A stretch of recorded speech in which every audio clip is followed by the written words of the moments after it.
It is snowing yet again. Interestingly enough, all this snow just fell in the course of about an hour, and is probably going to be gone in the course of an hour. Right, but I'm not here to talk about snow. I'm here to talk about teaching English. Moreover, I'm going to I'm going to talk more about teaching English in Japan. So I've talked about how you find a job, talked about how you get a job. So now I'm going to talk about how you do the job. I'm going to cut this one up into smaller chunks. So I'm going to do maybe 2 or 3 or 4, small videos. I'll say they're small. They're probably going to be normal sized because I'm going to talk a lot. But after getting to Japan, I underwent extensive 1 week of training with the company that I worked with. It actually wasn't that bad. It was actually pretty useful training. Not a lot of it was actually about teaching. Most of it was about how to kind of survive in Japan. People talk about culture shock all the time. I don't think I've ever actually experienced culture shock. I've never seen anything that was just like, whoa, that's so bizarre. It's nothing like my home. No, I don't care. I love food anywhere you go. I'm not a party animal, not a heavy drinker. I am immune to most of the vices of Japan, which I may talk about at a later date, start talking about dating and drinking. So then, you get taken out to your base of operations. You get your apartment, you get your car, or my Gaijin mobile, as I like to call it. It was actually an MR wagon. The thing was beautiful. I wish they sold them in the US. Then you're shown around to your schools, or I was. And my schools included, originally, 8 elementary schools. You taught, one each day, and you alternated every other week. No, that's wrong. I'm doing that wrong. 6 elementary schools. Originally, I had 2 junior highs as well. And the 2 junior highs, I taught at on Thursday and Friday. Very early on in my contract, I was actually taken out of one of the junior highs and sent to a private school on Fridays. The private school actually covered K through 12. It was a private girls' school there in the town that I taught in. It was terrifying. That's all I'm going to say at the moment. So, what's it actually like teaching in a Japanese school? It's a very good question. I'm glad you asked. Elementary schools are where I spent most of my time. Elementary schools are a very bizarre place to teach in China. Probably the weirdest, to be honest. And the reason why is that English is only required in the 5th and 6th grade in Japan. Shit. Talking about Japan here, not China. Sorry, I leave pretty soon for China, so it's kind of on my mind. But, yeah, English is only required for 2 grades in Japanese elementary school or primary school. However, they have you teach everything from kindergartners up. Usually, kindergartner through maybe 2nd or 3rd or even 4th grade classes, you're not really teaching them. You're engaging in what we like to call dancing bear education. What's dancing bear education? Well, it sounds really insulting. It kind of is, it kind of isn't. Because the thing is, you're not there to teach at that point. If the children happen to learn their ABCs and phonetics and whatnot, that's great. Absolutely fantastic. You're there, however, to, for lack of any better way to explain it, you're there to show them a Gaijin. You're there to show them a Westerner. Understand, most of them have never seen a Westerner, or Caucasian, probably. They've certainly never talked to them. Never interacted with them. It is pretty important, I feel. I'm going to talk about the theory of Japanese education a little here every now and then. There's a big discussion among Japanese teachers as to whether or not hiring Westerners to teach English is really effective. Whether or not they learn any better from us than their Japanese English teachers. And I have to say, I actually kind of agree with them. Yes, you learn intonation, you learn sentence structure better. Yes, Japanese English teachers mess things up. They do. Here's the thing, you can butcher English and get away with it. You can be terrible at English and still get your point across, unlike a lot of languages. Is it required for Japanese students to train under an English teacher to speak even good English? No. Is it helpful? Absolutely. The Japanese education system, though, that's not why they're doing it. They're doing it to kind of introduce the Japanese people to people from outside Japan. Because the thing is, ladies and gentlemen, Japan is probably the most homogenous country in the world. 99.2, I'm not making that up, I actually think that is the number, percent of Japan is Japanese. That's absolutely ludicrous from the perspective of every other country in the world, especially the United States and Great Britain and France and, a lot of very high up there Western countries that are held as standards that are melting pots. People call America the melting pot. There are other melting pots. So you're not there really to teach elementary school students, shogakus is how you say elementary school in Japanese. You're not there to actually teach them English. If they learn English, fantastic. You're there to show them a foreign face and teach them that foreigners are not scary. We're not here to invade Japan. We're not here to destroy Japanese culture, which is the point of Japanese education system, and it should be. They will constantly, not constantly, that sounds like they're flaunting it. You will hear on more than one occasion teachers talk about, Japan has this huge, rich history. I know a lot of Americans specifically who were like, well, America's got a rich, no. America has a very eventful history. It's very short comparative to Japanese history. Actually, as an example here, I was in an elementary school one day, 6th grade elementary school, and it happened to be the 4th of July in the United States. And, they always told me, hey, if there's anything, any holiday, any event, please tell us about it. We want to know. And they do.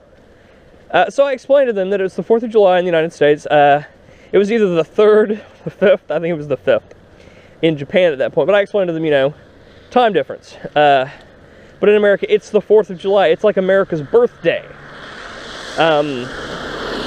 So I compared it, because you need to always compare things to their home country. I compared it to Constitution Day. And then I also told them that it was actually much more like the Emperor's birthday. And one of the children asked me, William Sensei, how old is America?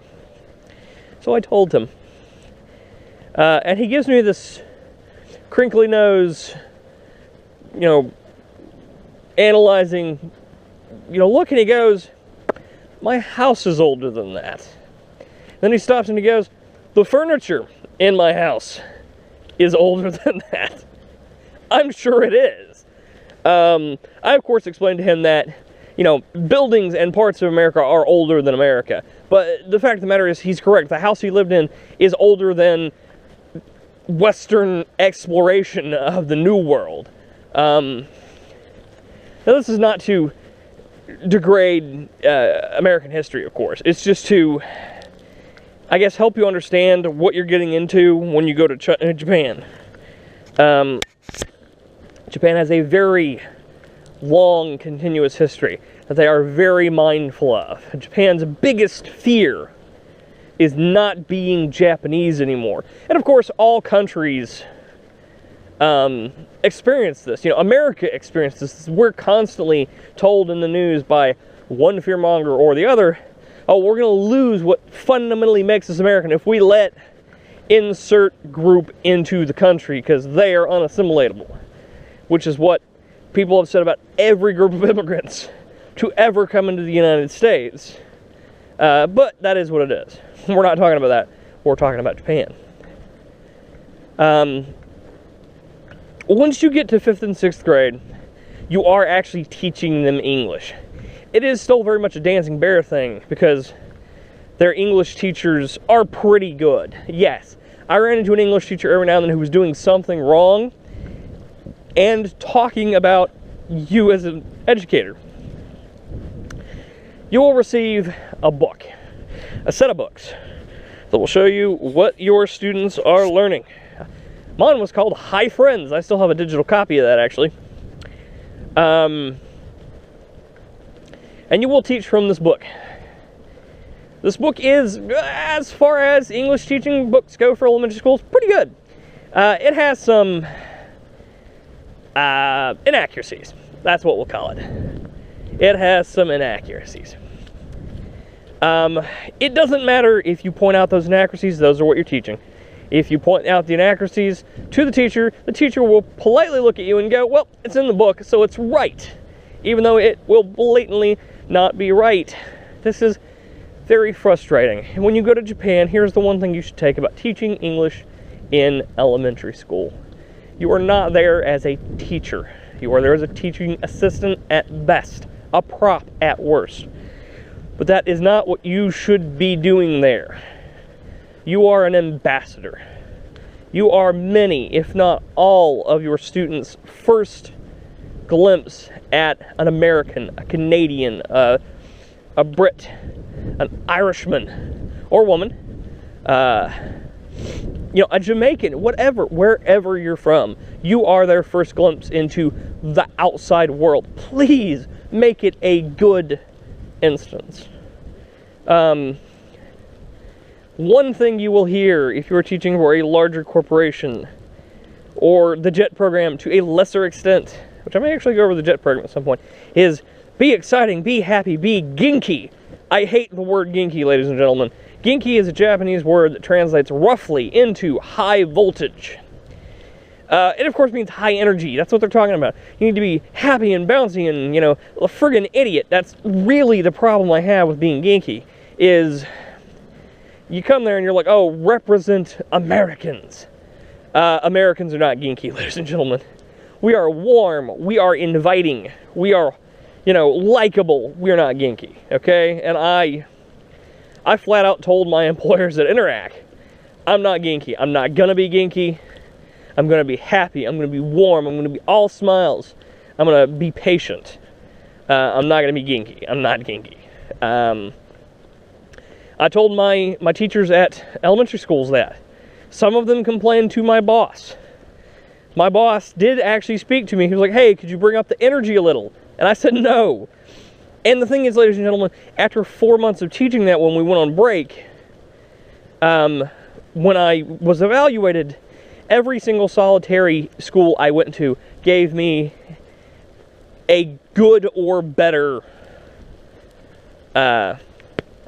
evaluation. My personality had won them out. I did have more than one of my teachers tell me that I was much more Japanese than they thought I would be. What they're talking about, of course, is that I was much more reserved. I'm not a particularly high-energy guy. I have a great sense of humor. I joke around. I laugh. I smile. All that. No problem. But yeah, I'm not high energy. That may cause a problem if you're like that. Just stick it out. They'll learn to like you. And I just got off track, I think. No, I didn't. That was all pertinent information.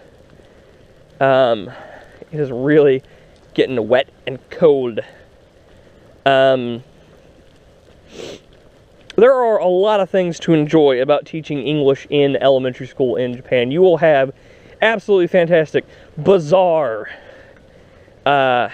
encounters in elementary school. Be prepared to plant rice. I did that at every elementary school I went to. Every elementary school student in Japan must learn to plant rice every single year. It is part of the cultural curriculum. It is fantastic. You should absolutely do it. You will be in a field with a bunch of rice farmers, and they will be laughing at you because you will be terrible at it. I'm from a rural part of the United States, so it really didn't bug me. I've been muddy before. I've farmed before. Unless you planted rice, nothing is really going to compare to planting rice. Unless you've done something else with a lot of water and mud. Be prepared to see naked running children. That is something you need to be prepared for. Japanese elementary school students and small kids in general can get away with murder. It is part of the cultural outlook of children in Japan that children must be allowed to have fun and get away with almost anything, because when their life gets to a certain point, it's going to become pretty dreadful and pretty high stress. So kids can get away with almost anything in elementary school, up until maybe about 6th grade. When kids go to swim, they may come inside and not worry about being naked in the hallways. That's just a head up for everybody. Public nudity is not such a huge deal in Japan. That is something a lot of people need to understand, that yes, it is a very conservative country. It is also a very conservative country where you bathe with people of the same sex on a regular occasion. On a side note about the pools, if you're asked to help clean the pool, you do not have to. I would heavily suggest doing it. It's pretty fun. In a very gross kind of way. When I helped clean the only pool I helped clean, because you're only there the one day that they're teaching, you're only at one school on the day that they clean pools.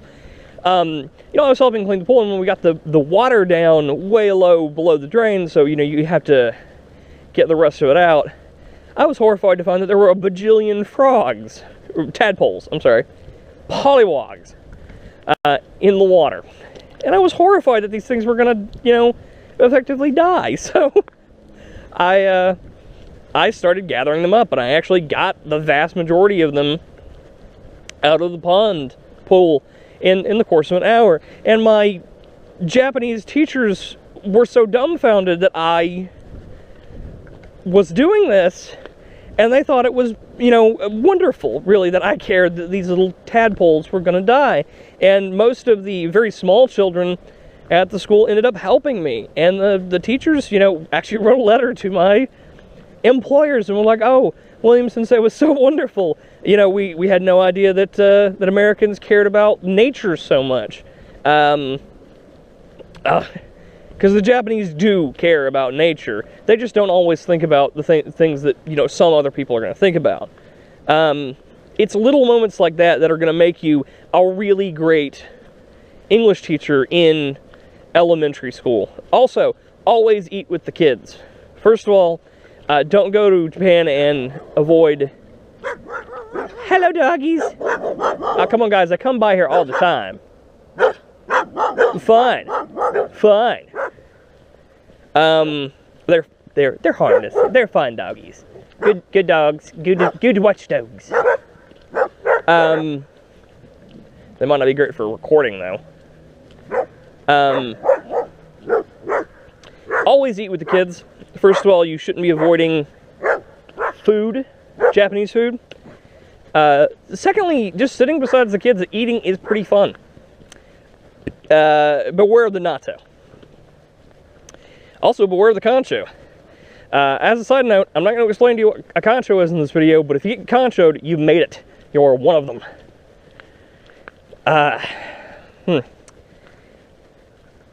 The only other thing I can suggest to you how to be a really fantastic English teacher, ladies and gentlemen, is a lot of the plans they give you are not going to go the entire time. You need to play games. I love playing games with elementary school students. They can be tiring. I unfortunately have a lot of problems related to having shingles on my face twice. Have a bad case of postherpetic neuralgia. Google that. It's not easy for me to move around. Hot weather does not agree with me. Despite all of this, I always went out to play with the kids.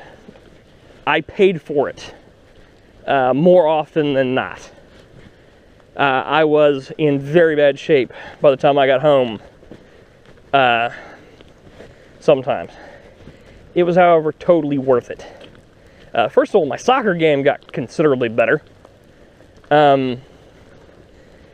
But on top of it, it was legitimately enjoyable. Kids are kids no matter where you go. And you should enjoy that. I guess all the other tips I have for being a good teacher are going to be universal, and this is kind of run along, so I'll address them in other videos. Thanks for listening.